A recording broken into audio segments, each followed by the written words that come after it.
Hi English 1, Mrs. Prell here at Station C, Essay Structure and Organization of Ideas. You might be wondering at this point, how do I earn a 3 on the expository essay? We're going to take a look at the rubric that your reader is going to use to score your essay.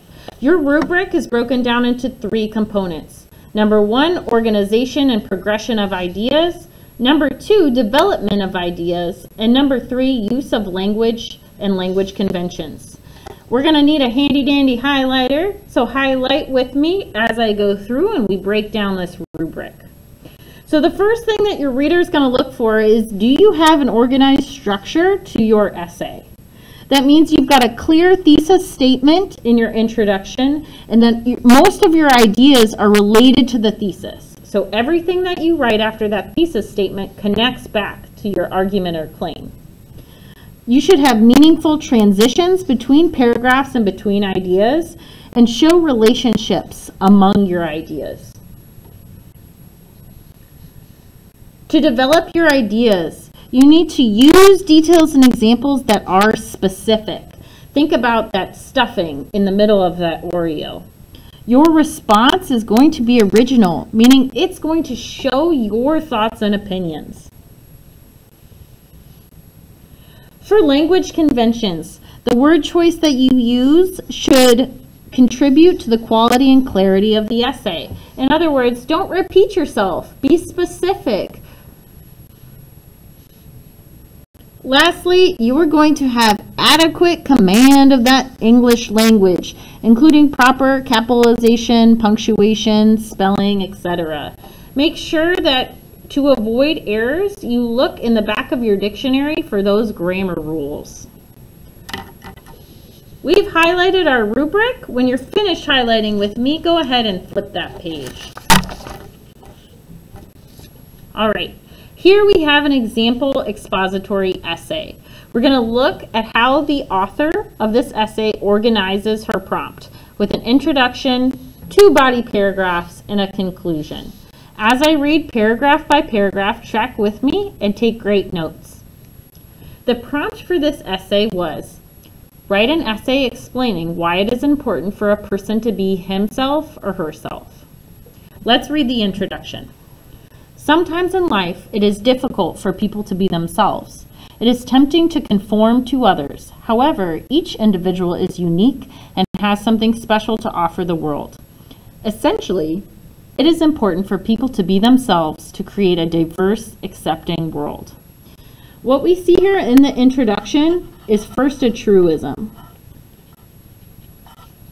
That's all this stuff before our bolded thesis, right? We've got these blanketed, hallmark, sort of feel-good statements about being yourself.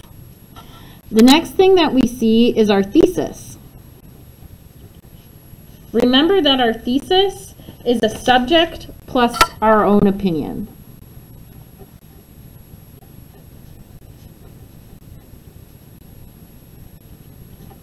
So we've got, it is important for people to be themselves, that's their subject, and our why, which is the opinion, to create a diverse, accepting world.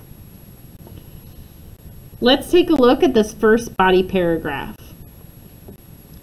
Mirabella from the short story St. Lucy's Home for Girls Raised by Wolves is a great example of someone who remained true to herself even when those around her conformed. When Mirabella was required to assimilate into human culture, she retained habits from her home culture.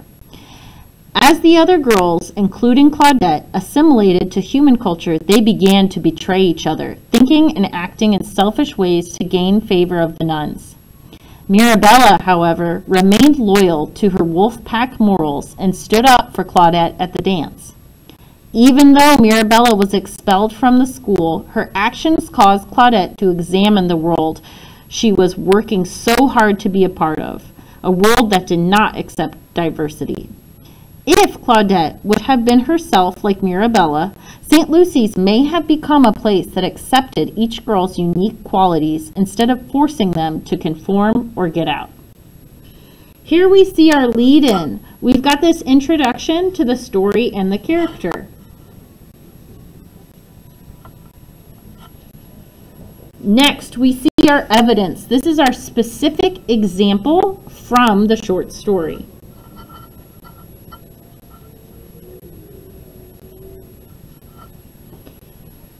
After that, we have our reasoning, which is multiple sentences that explain how this story supports the idea that being yourself creates a diverse, accepting world.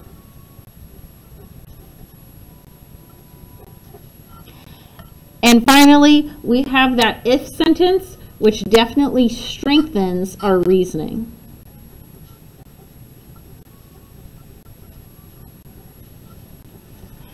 Let's take a look and see if our author follows the same format for the second body paragraph. Read with me, starting at another time. Another time that Mirabella was true to herself was when she joyfully killed and ate the duck on the grounds of St. Lucy's.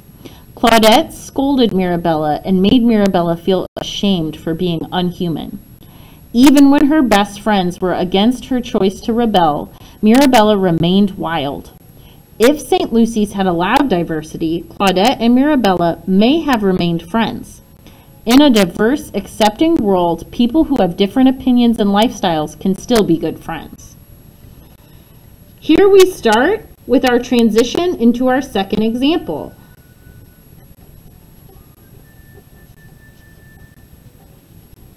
We have our second piece of evidence.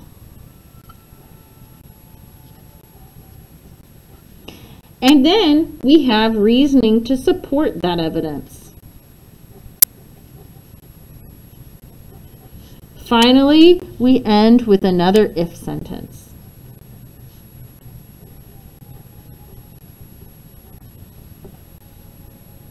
Let's take a look at the format of our conclusion paragraph, picking up here with in conclusion.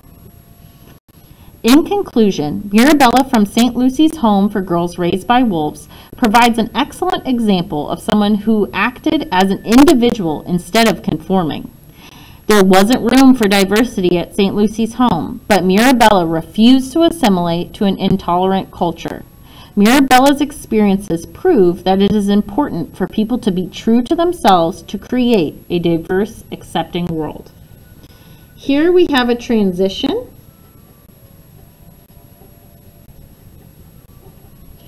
And then we see our examples tied back to our thesis statement that people who are true to themselves create a diverse, accepting world. So we've got our transition and then tie back to thesis statement.